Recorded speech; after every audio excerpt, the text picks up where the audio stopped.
dia dapat dua, dapat ampunan Allah dan dapat derajatnya ditinggiin sama Allah Subhanahu wa taala. Tapi kalau misalkan orang yang diuji sama Allah, dia banyak cerita atau dia ngeluh, dia cuma dapat satu. Dia bilang, saya lagi diuji nih. Siapa yang uji? Sekolah enggak, mau ujian. Bahasanya begitu. Mau naik kelas yang tinggi, ujiannya juga tinggi. Gitu. Kecuali punya kenalan orang dalam. Ada yang punya kenalan orang dalam di dalam kubur.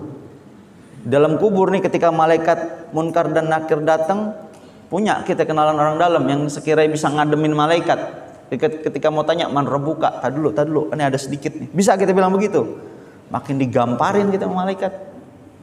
Ya Allah, siapa yang kenalan orang dalam kita? Nggak ada yang paling setia nemenin kita ini sampai dua-duaan dalam kubur nih. Allah. Nabi juga bersabda di dalam hadisnya, da ma yaribuk ila ma la yaribuk. Assalamualaikum warahmatullahi wabarakatuh. Kembali lagi bersama kami Hazik Ilmi Channel 5. Sebelum lebih lanjut nonton video ini, yang belum subscribe silahkan subscribe, karena subscribe itu gratis. Dan klik loncengnya agar dapat update terbaru video kami. Jika sahabat semua suka dengan video ini, silahkan like. Dan jika ingin dapat amal jariah, silahkan share. Selamat menonton. Terima kasih. Assalamualaikum warahmatullahi wabarakatuh. Bismillahirrahmanirrahim. Pokoknya kalau kita dapat ujian di saat kita ibadah sama Allah, kita diuji, dapat musibah tuh ujian dari Allah Subhanahu wa taala. Ulama ngajarin kalau kita lagi kena musibah, jangan kita banyak cerita sama orang. Kalau kita lagi kena sakit, siapa orang yang kena sakit, dia sabar dari sakitnya, dia dapat dua, dapat ampunan Allah dan dapat derajatnya ditinggiin sama Allah Subhanahu wa taala. Buat siapa yang sakit dia sabar, nggak banyak cerita. Ceritanya cuman sama dokter dan ulama. Cerita sama dokter dia sakit, biar dikasih obat, diikhtiarin. Cerita sama orang soleh, dirinya lagi sakit, biar didoain. Selebihnya sekiranya nggak perlu diceritain.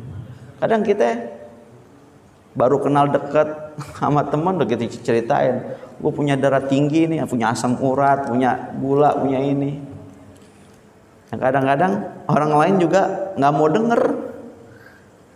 Kadang-kadang kita yang pengen denger ada urusan orang lain. Ada orang lagi pusing nih, ada orang lagi pusing, lagi mumet, datang ke kita paksa dia suruh cerita. Udah lu cerita aja masa lalu apaan. Habis dia cerita masalahnya, emang kita bisa nyelesain? Cuman pengen tahu doang, cuman pengen kepo urusan orang lain. Kalau kita bisa bantu ya bantu. Minimal kita doain saudaranya, didoain. Ya Allah. Tapi kalau misalkan orang yang diuji sama Allah, dikasih sakit sama Allah, dia banyak cerita atau dia ngeluh, dia cuma dapat satu. Dia dapat ampunan Allah, dapat ampunan. Tapi diangkat derajatnya nggak dapat, karena dia nggak sabar, ngegerutu, ngedumel, komentar, seakan-akan nggak terima dikasih sakit. Tapi kalau dia sabar, nggak banyak cerita, udah cuman sama orang soleh, sama orang tuanya, sama dokter aja ceritanya udah. Itu dia dapat apa? Dapat ampunan dan dapat diangkat derajatnya sama Allah Subhanahu wa taala. Karena Nabi Muhammad mengabarkan di dalam hadisnya, qala Rasulullah sallallahu alaihi wasallam, man yuridillahu bihi khairan yusib minhu. Siapa orang yang diinginkan oleh Allah dengannya kebaikan, maka orang tersebut bakal diuji sama Allah Subhanahu wa taala. Yang diuji adalah orang-orang yang mengerjakan perintah Allah, menjauhi larangan Allah. Diuji orang-orang yang sekolah ujian, tapi orang-orang yang jauh dari Allah, nggak ngelaksanain perintah Allah, nggak sholat, nggak puasa, nggak bakti sama orang tua, apalagi ngerjain maksiat. Ketika dapat musibah, dia bilang, saya lagi diuji nih. Siapa yang uji? Sekolah enggak, mau ujian, bahasanya begitu. Yang diuji dia yang udah sholat, dia yang udah puasa, dia yang udah bakti sama orang tua, dia yang udah bakti sama suami, dia yang udah nurutin segala apa yang diperintahkan sama Allah Subhanahu wa taala. Baru pantas bilang diuji. Makin besar ujian, makin besar hadiah dari Allah Subhanahu wa taala. Mau naik kelas yang tinggi, ujiannya juga tinggi.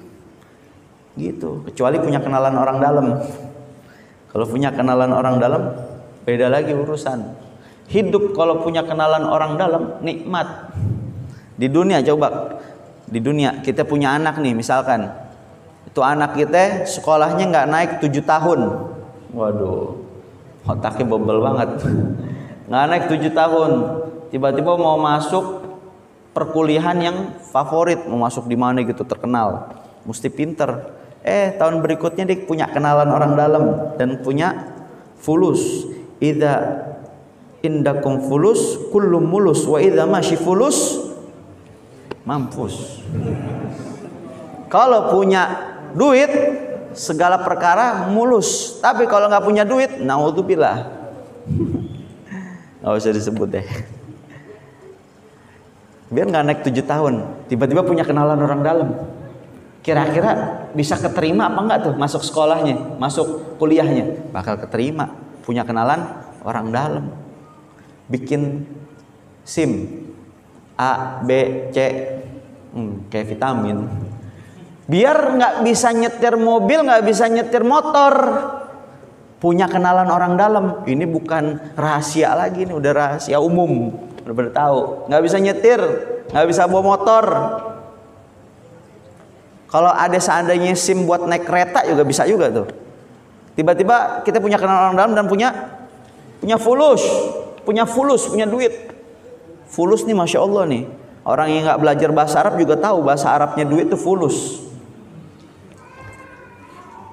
Nggak bisa nyetir, kira-kira bisa nggak dapet SIM? Bisa, asal punya orang dalam. Di pengadilan kita punya masalah besar, naudzubillah. Udah mau dipenjara. Kita punya kenalan orang dalam, ada dekingan. Sama punya, kira-kira di penjara gak? Nggak bakal di penjara. Biarpun sama-sama pakai baju tahanan, nggak bakal diborgor. Kenapa? Punya kenalan orang dalam. Ada yang punya kenalan orang dalam di dalam kubur. Dalam kubur nih ketika malaikat Munkar dan Nakir datang, punya kita kenalan orang dalam yang sekiranya bisa ngademin malaikat. Ketika mau tanya man rabbuka, tadi dulu, ini ada sedikit nih. Bisa kita bilang begitu. Makin digamparin kita sama malaikat. Ya Allah, siapa yang kenalan orang dalam kita? Nggak ada yang paling setia nemenin kita ini sampai dua-duaan dalam kubur nih. Allah, kecuali amal kita sendiri. La ilaha illallah. Nih kita nih udah di akhir bulan Rajab. Udah di akhir bulan Rajab, udah di akhir zaman juga. Kita nggak tahu berapa kali Ramadan lagi kita ketemu. Bumi yang ninggalin kita, apa kita yang ninggalin bumi duluan nih? Ya Allah, cepat apa lambat kita bakal balik ke Allah Subhanahu wa taala. Ilzam baba rabbik watrukul ladum. Nih zaman kita nih ikutin perkataannya Imam Al-Haddad, Habib Abdullah bin Alwi Al-Haddad Sahibur Ratib.